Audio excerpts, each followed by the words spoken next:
Quero cumprimentar a todos com a paz do Senhor, o nosso Deus. Estamos agora dando início à nossa escola bíblica em videoaulas, né? A lição desse trimestre é o caráter do cristão. O cristão, ele precisa ter caráter, ele precisa ter atitude nas suas ações, na sua vida, no falar, no ouvir. Para quem já acompanha o nosso canal, sabe que ontem encerramos os 31 provérbios, foi um provérbio para cada dia, né? Na nossa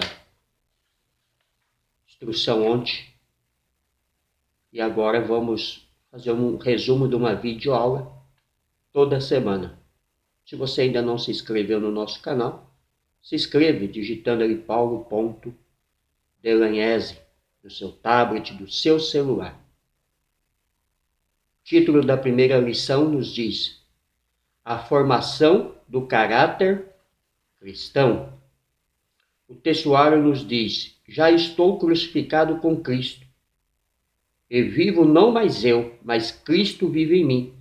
E a vida que agora vivo na carne, vivo-a na fé do Filho de Deus, o qual me amou e se entregou a si mesmo por mim. Veja que Paulo, ele diz que ele não vive mais, mas Cristo vive nele. Porque a vida dele agora está crucificada com Cristo. A vida dele agora está entregue a Cristo. Veja o que a verdade prática nos diz. O homem nascido de novo tem o seu caráter transformado pelo Espírito Santo. Quando o homem é nascido de novo, o seu caráter é transformado pelo Espírito Santo. O Espírito Santo transforma o caráter do homem e da mulher que deixa ele entrar na vida dele. A leitura bíblica em classe da nossa lição desse primeiro domingo está baseado em Efésios capítulo 4, versículo 17 ao 24. E nos diz assim a palavra: e digo isto e testifico no Senhor, para que não andeis mais como anda também os outros gentios na vaidade de seu sentido, entenebrecidos no entendimento, separados da vida de Deus pela ignorância que há neles, pela dureza do seu coração, os quais, havendo perdido todo o sentimento, se entregaram à dissolução, para com avidez cometerem toda a torpeza. Mas vós não aprendeste assim a Cristo, se é que o tendes ouvido e nele já fostes ensinado, como está a verdade em Jesus. Que quanto ao trato passado vos despojais do velho homem, que se corrompe pelas concupiscências do engano, e vos revistais no espírito do vosso sentido, e vos revistais do novo homem, que segundo Deus é criado em verdadeira justiça e santidade. Paulo nos convida aqui a seguirmos a Cristo, a tomarmos como exemplo as atitudes de Cristo, a vida de Cristo, se queremos ser abençoados e se queremos ver o nosso caráter transformado. A introdução, ela nos diz que nesse trimestre teremos a oportunidade ímpar de estudar a respeito do caráter. Todo ser humano tem caráter, seja ele bom, seja ele mau, exemplar, ímpio ou santo. Deus criou o homem bom e perfeito, mas o pecado maculou o seu caráter. Por isso, todos necessitam de uma transformação espiritual e moral. Veremos que somente o Deus de toda a perfeição, mediante o Filho, pode transformar o caráter de uma pessoa. Então, o homem, seja para o mal ou para o bem, ele tem caráter. Só que o caráter dele pode ser moldado para o mal ou para o bem. Só que o único que pode moldar o caráter do homem, de verdade, é o Espírito Santo. Só o Espírito Santo pode transformar realmente a vida do homem. Só o Espírito Santo pode realmente dar uma nova vida ao homem através do sacrifício de Jesus na cruz do Calvário. Vamos ao primeiro tópico que diz o caráter, na realidade, do homem. Vamos ver a forma do caráter na própria visão do homem. E o comentarista ele faz-nos uma pergunta aqui: o que é caráter? Pode existir várias definições, mas essa do dicionário Aurélio nos remete a algo interessante. Caráter é o conjunto das qualidades boas ou más de um indivíduo e que lhe determina a conduta e a concepção moral. Caráter é a característica responsável pela ação, reação e expressão máxima da personalidade. Então, é quando a gente olha para o caráter do homem e da mulher que descobrimos quem ele realmente é. Se ele tem uma vida transformada por Cristo, ou se ele tem uma vida guiada pelo pecado, pela mentira, pelo mundo, pela destruição que Satanás impôs a este mundo. A parte 2 do primeiro tópico diz-nos a personalidade e caráter. Por que ele nos diz sobre a personalidade e o caráter?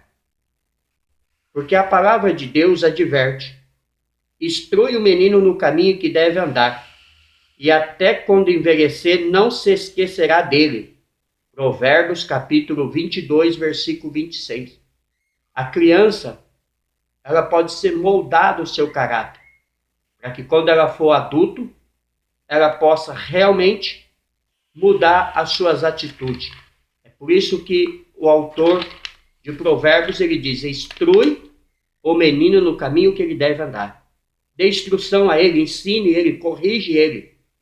E você salvará o caráter dele, pois ele será uma pessoa exemplar, ele será uma pessoa que seguirá os preceitos do Senhor. Ele será uma pessoa de honra, de orgulho para o pai, para a mãe e para aqueles que estão ao seu lado. Vamos ver como que se deu a deformação do caráter humano. A parte 2. Tópico 1 nos diz a queda e o caráter humano. Deus fez o homem perfeito em termos espirituais, morais e físicos. No ato divino da criação, ele disse: façamos o homem à nossa imagem. Gênesis 1, capítulo 1, versículo 26. Fomos criados à imagem e semelhança do Criador. Logo, não podemos nos esquecer que refletimos a glória divina. Se tivermos um caráter santo, Deus será louvado por intermédio das nossas ações. Ou seja, quando Deus criou o homem era bom. O homem não tinha vício do álcool, não tinha vício das drogas, não adulterava, não prostituía, não adorava ídolos falsos de pedra, pau, madeira. O homem ele era íntegro, ele era justo, porque ele havia sido criado à imagem e semelhança de Deus. Pois é o que o tópico 2 nos diz: imagem e semelhança de Deus. O homem era, no seu estado original, uma imagem ou representação perfeita de Deus. Adão e Eva possuíam atributos morais, tais como amor, justiça, santidade, retidão, tudo a semelhança de Deus. Não resta dúvida de que, ao criar o homem, a sua imagem conforme a sua semelhança, Deus imprimiu neles as marcas de sua personalidade santa, amorosa e justa. O homem ele só veio se deteriorar, se enredar pelo pecado, a partir do momento que eles deram ouvido a Satanás. A partir do momento que eles ouviram a primeira mentira no Éden.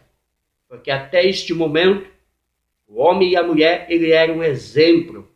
Porque eles refletiam neles a imagem de Deus. Eles refletiam nele algo que Deus havia colocado quando criou do pó da terra e de quando colocou um sono profundo em Adão e tirou uma das suas costelas para criar Eva.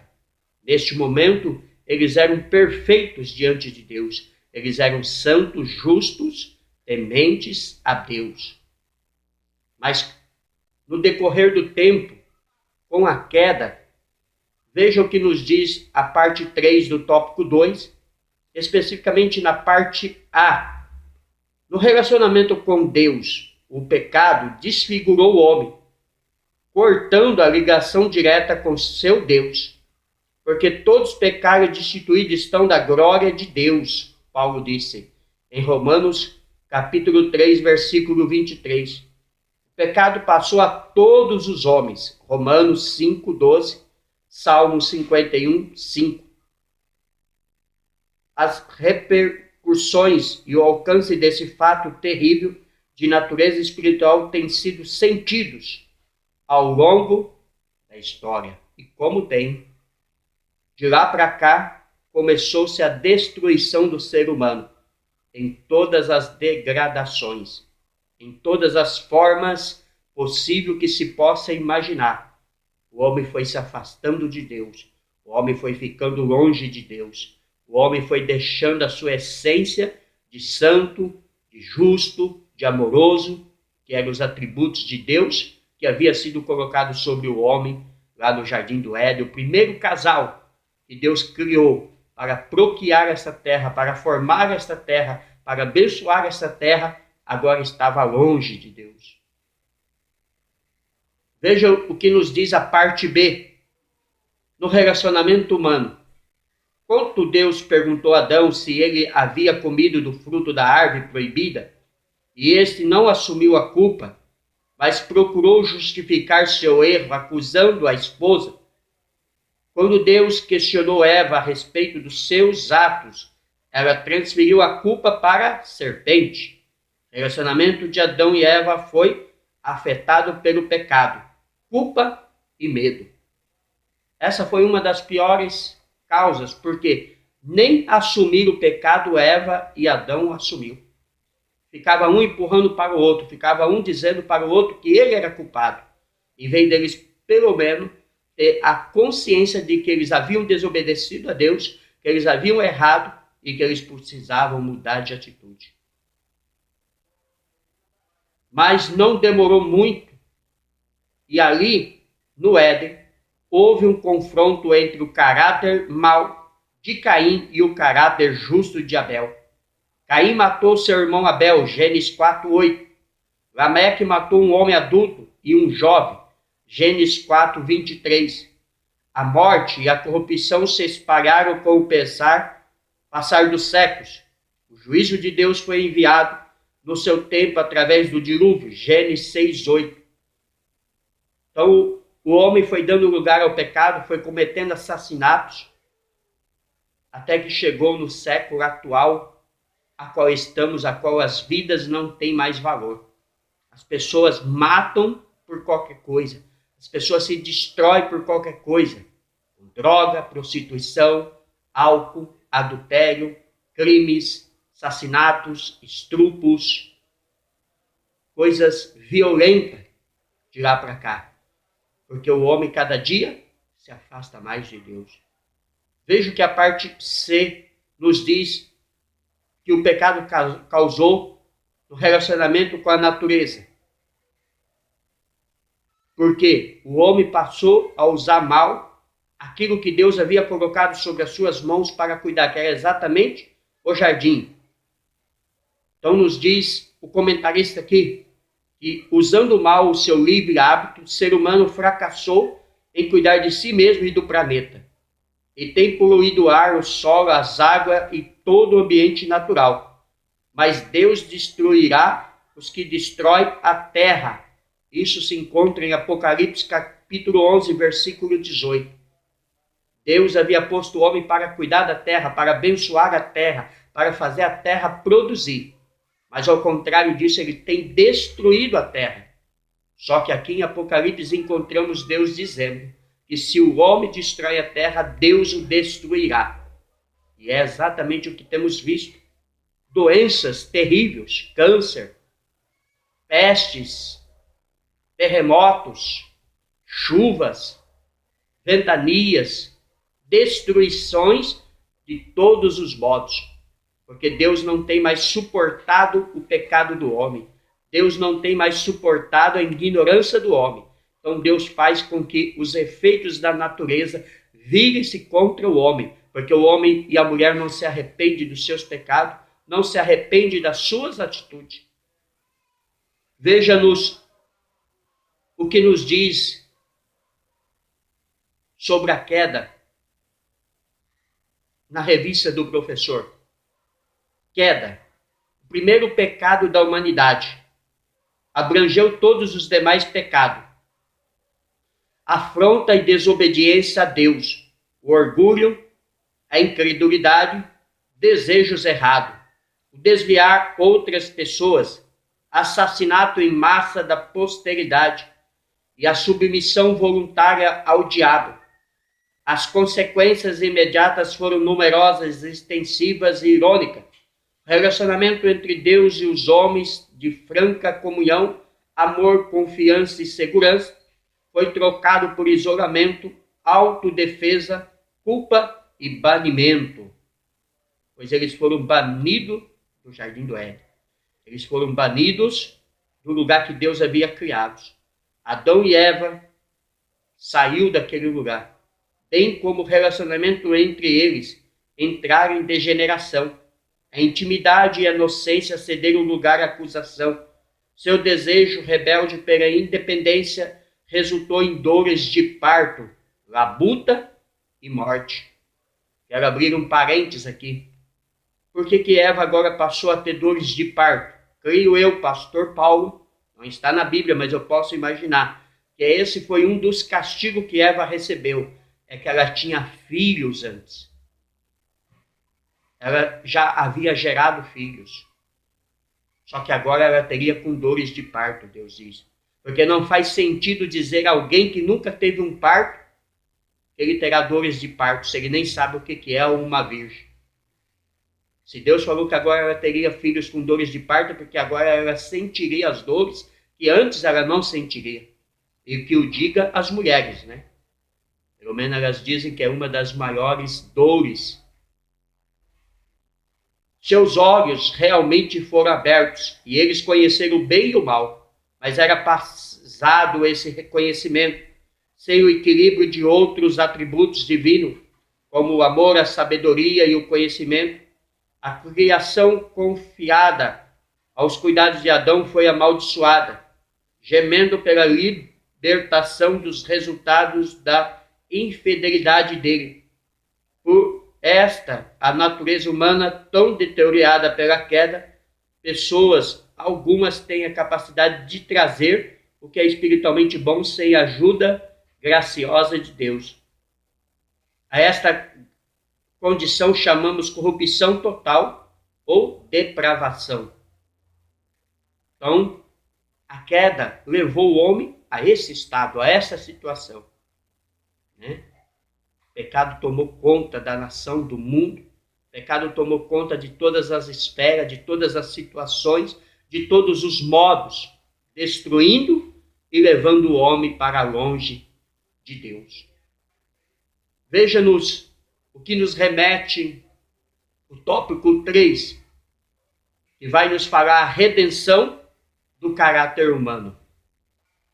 Porque o homem que aqui havia caído, agora, através de Cristo, ele pode ser restaurado à sua forma anterior. Ele pode voltar a ter comunhão com Deus. Porque a comunhão quebrou-se na queda. O homem não tinha mais acesso a Deus. O homem não podia mais chegar a Deus, falar com Deus. Em toda a história, só o sacerdote entrava uma vez por ano no Santo dos Santos. Só o sacerdote falava com Deus e transmitia ao homem aquilo que Deus havia dito. Porque o homem havia perdido este elo, este contato.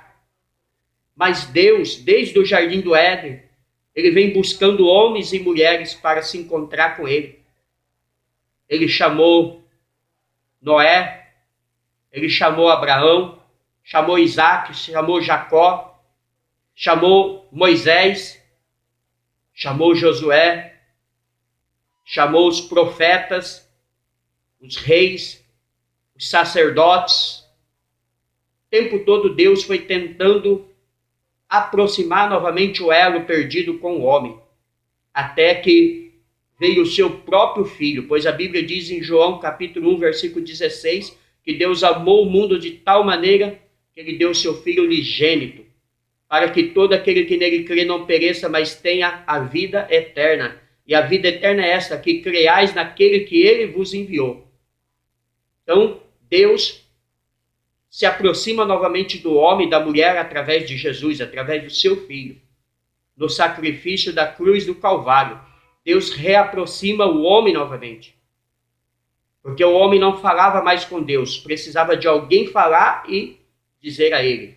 Mas Jesus, ele quebra este elo e na oração do Pai Nosso, ele diz: Pai nosso que estás no céu, santificado seja vosso nome, venha a nós o vosso reino, seja feita a vossa vontade, assim na terra como no céu. Perdoai as nossas ofensas, assim como nós temos perdoados uns aos outros.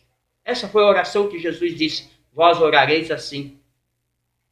Os discípulos até estranharam, porque até aquele momento ninguém chegava mais a Deus, ninguém dirigia a Deus. Quando alguém queria ver algo da parte de Deus, ele ia até o sacerdote, ele ia até a um profeta, e ele dizia àquele profeta que ele precisava ouvir a voz de Deus, aquele profeta consultava a Deus e Deus mandava a mensagem.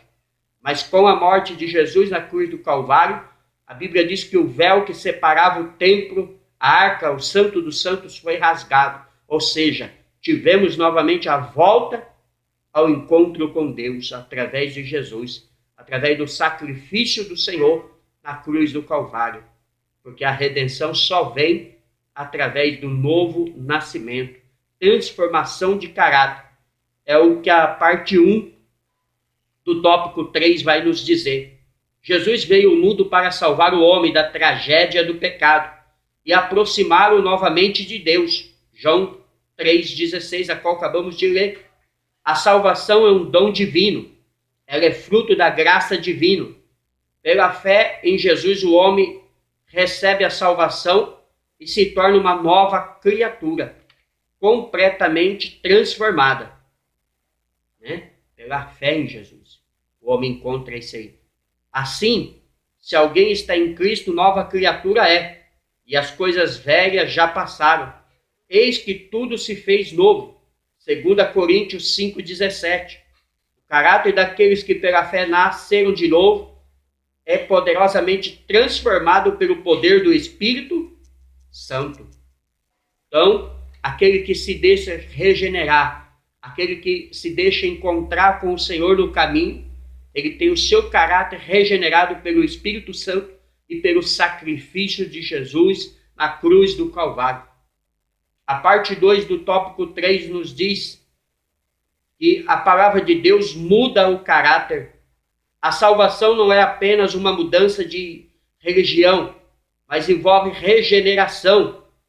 João capítulo 3, versículo 3 e 7, conta-nos a história de Nicodemos. Nicodemos era religioso, fariseu, homem da lei, mas ele teve um encontro na calada da noite com o Senhor e Jesus explicou a ele que não era mudança de religião, mas era mudança de caráter, era mudança de atitude, era mudança de ação. A palavra de Deus, ela provoca a justificação. Romanos capítulo 3, versículo 24, Romanos 5, 1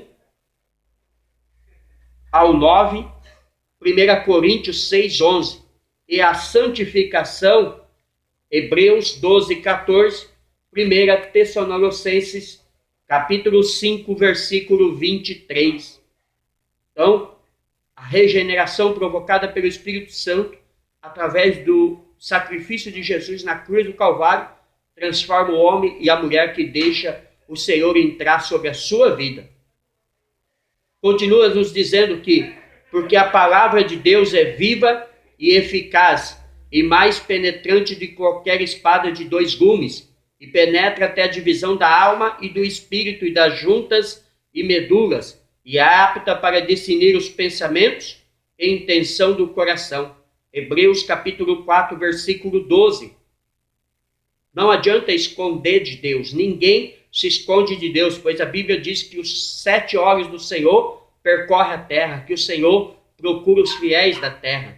Podemos enganar o pastor, podemos enganar a nossa esposa, o nosso esposo, o nosso pai, os nossos filhos, podemos enganar alguns da sociedade, podemos enganar na escola, na faculdade, na empresa que trabalhamos, mas a Deus ninguém engana. Ninguém consegue passar Deus para trás. Deus, ele vê tudo. Deus, ele contempla tudo dos altos céus. Maldito o homem que pensa que ele se auto-justifica, dizendo que ele é bonzinho, que ele faz as coisas boas, sendo que Deus conhece o coração de cada um.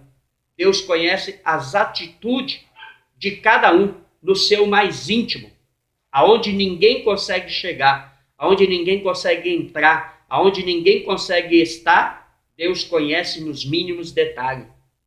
Então não adianta colocar uma máscara de santificação, não adianta fazer boas obras, não adianta tentar arrumar o meio para você se salvar. Você só é salvo se você aceitar Jesus, se você reconhecer o seu pecado e se você mudar as suas atitudes.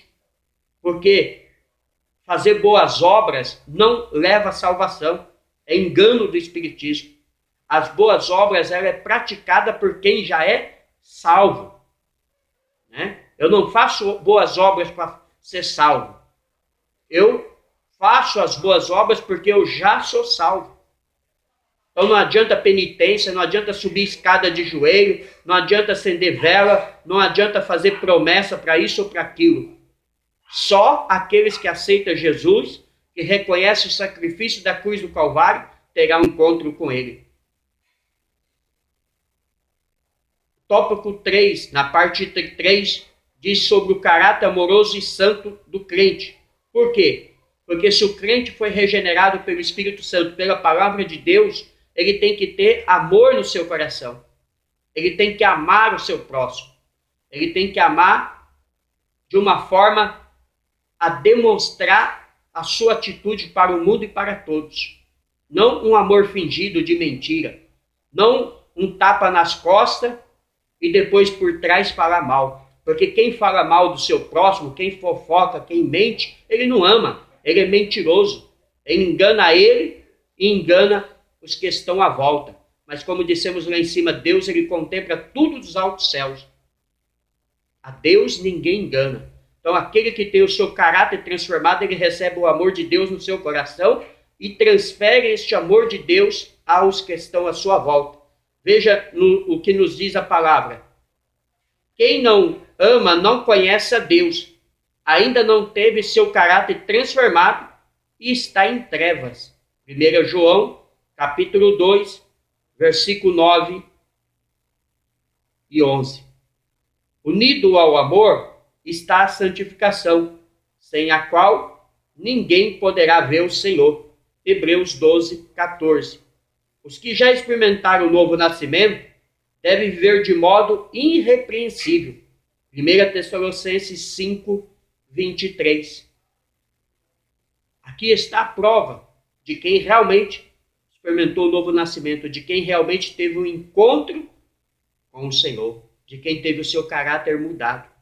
Porque não adianta dizer que ama a Deus, João mesmo diz aí na sua primeira carta, e não amar o próximo. Como alguém pode dizer que ama a Deus que não vê e não consegue amar e respeitar o próximo que está ao seu lado? Isso é mentira, isso é engano a ele mesmo. E quem está falando? É o pastor Paulo? Não, é a palavra de Deus, é a Bíblia. Ela diz, se você disser que ama a Deus e não ama seu próximo, você é mentiroso. Você é fingido, você é falso. Então, se temos o nosso caráter transformado, se temos a nossa vida transformada, nós temos que mostrar isso em atitude.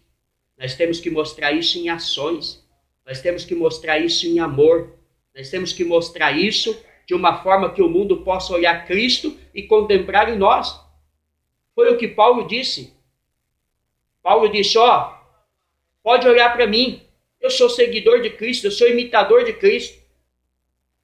Veja, Que ponto que Paulo havia chegado no relacionamento com Cristo? Talvez alguns até digam, pastor Paulo, o apóstolo Paulo era Paulo. Sim. E qual a diferença dele para mim e para você? Ele era pecador como eu e você e necessitava da mesma graça que eu e você necessitamos. A diferença é que ele realmente teve o seu caráter mudado. Então, se eu e você, ou qualquer homem, qualquer mulher, deixar o Espírito Santo de Deus entrar e mudar o nosso caráter, seremos igual, seremos semelhantes. Nós não temos diferença. Ele só teve um chamado específico, só que cada um de nós também temos um chamado específico. Basta que deixamos o nosso caráter ser mudado pelo Espírito de Deus, pelo sacrifício de Jesus na cruz do Calvário. Porque a redenção, como dissemos, ela vem desde o Antigo Testamento até o Novo. Deus pedindo que o homem se arrependa. Deus pedindo para que o homem se encontre com ele. Veja o que nos diz o subsídio teológico. A Bíblia também emprega a metáfora do resgate ou da redenção para descrever a obra salvífica de Cristo. O tema aparece muito mais frequentemente no Antigo Testamento que no Novo. O tema aparece muitas das vezes no Antigo Testamento, referindo-se aos ritos da redenção no tocante às pessoas ou aos bens. O próprio Javé é o redentor do seu povo, e eles são os redimidos. O Senhor tomou medidas para redimir os primogênitos. Ele redimiu Israel do Egito e também remirá do exílio. Às vezes Deus redime o indivíduo, ou o indivíduo ora pedindo a redenção divina. Mas a obra divina na redenção é primeiramente moral no seu escopo. E alguns textos bíblicos, a redenção claramente diz respeito aos assuntos morais. Salmo 130, verso 8 diz: Ele remirá Israel de todas as suas iniquidades. Isaías diz que somente os remidos, os resgatados, andarão pelo chamado, o caminho santo. Isaías 35, versículo 8 ao 10 diz: Ainda que a filha de Sião será chamado o povo santo, os redimidos do Senhor. Isso no Antigo Testamento. Veja quanta vez Deus chama o homem a se arrepender. Agora no Novo Testamento, Jesus tanto é o resgatador quanto o resgate. Os pecadores são os resgatados. Ele declara que veio para dar a sua vida em resgate de muitos. Mateus 20, versículo 28. Marcos 10, 45. Era um livramento efetivado mediante a morte de Cristo que libertou da ira retributiva de Deus e da personalidade merecida pelo pecado. Penalidade. Paulo liga nossa justificação e o perdão dos pecados à redenção que há em Cristo. Diz que Cristo para nós foi feito por Deus sabedoria e justiça e santificação e redenção. 1 Coríntios capítulo 1, versículo 30. Diz também que Cristo se deu a si mesmo em preço de redenção por todos. 1 Timóteo capítulo 2, versículo 6. Cristo se fez pecado por nós. Cristo tomou o fardo do pecado sobre as suas costas. O castigo que estava sobre nós. Porque era eu e você que merecíamos aquela cruz. Era eu e você que merecíamos morrer naquela cruz. Aquela cruz não era de Cristo, era nós. E a própria cruz ali mesmo era de Barrabás. A história nos diz que Barrabás era um homem mais forte. Por isso, quando Jesus é colocado naquela cruz, tem que ser amarrado cordas nos seus braços, nas suas pernas e puxado para que chegasse o lugar de cavar o cravo. Então Jesus tomou a cruz que era minha e sua. Que possamos reconhecer esse sacrifício, que possamos reconhecer essa redenção que Deus colocou a mim e a você, e possamos mudar o nosso caráter, possamos mudar as nossas atitudes, possamos mudar as nossas ações. É isso que Deus pede do homem e da mulher. mudança de caráter, mudança de atitude, para que deixamos o pecado, para que abandonemos o pecado, para que abandonemos o mundo, para que abandonemos o vício do álcool, da droga, da prostituição, do adultério, da idolatria, da fornicação, do engano, da mentira. Deus não quer que o homem seja destruído. Deus não quer que o homem vá para o inferno, porque Deus não lança ninguém ao inferno. A Bíblia diz que o homem vai para o inferno com os seus próprios passos, pelas suas escolhas, pelas suas atitudes. Nós vemos aqui nessa lição de hoje que desde o Éden, quando o homem caiu, Deus começou a providenciar a redenção. Deus começou a providenciar a salvação. Deus enviou profetas, sacerdotes, reis. Deus enviou seu filho. Deus enviou os apóstolos. E Deus tem levantado pastores, missionários, profetas nos dias atuais para alertar o homem, alertar a mulher do pecado, da volta para Cristo, de se livrar do inferno. Então ninguém poderá chegar diante de Deus e dizer que não sabia. Todos hoje ouvem o Evangelho. Hoje todos os bairros têm 5, 10 igrejas. As pessoas não aceitam Jesus porque não quer. As pessoas não mudam de caráter porque não quer. Mas naquele dia que o Senhor pedir conta, naquele dia que o Senhor chegar diante de todos, ninguém poderá dar por excusado. Ninguém poderá dizer, Senhor, não ouvimos. Porque o Senhor providenciou todos os meios para o homem ver e ouvir. Amém? Vamos terminar a nossa lição com a conclusão que nos diz, no caráter, refletemos nossos princípios como novas criaturas. Precisamos evidenciar os valores do reino de Deus. O homem salvo é remido por Cristo Jesus. Tem as marcas do Salvador no seu ser e no seu comportamento.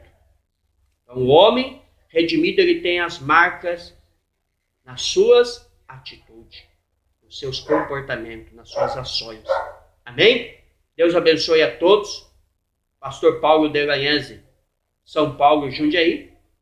Esse foi a nossa primeira lição bíblica em vídeo aula, um resumo, lógico, né? Na escola bíblica temos ali um período maior de 1h30. Aqui é apenas um resumo. Próxima semana teremos a nossa segunda aula.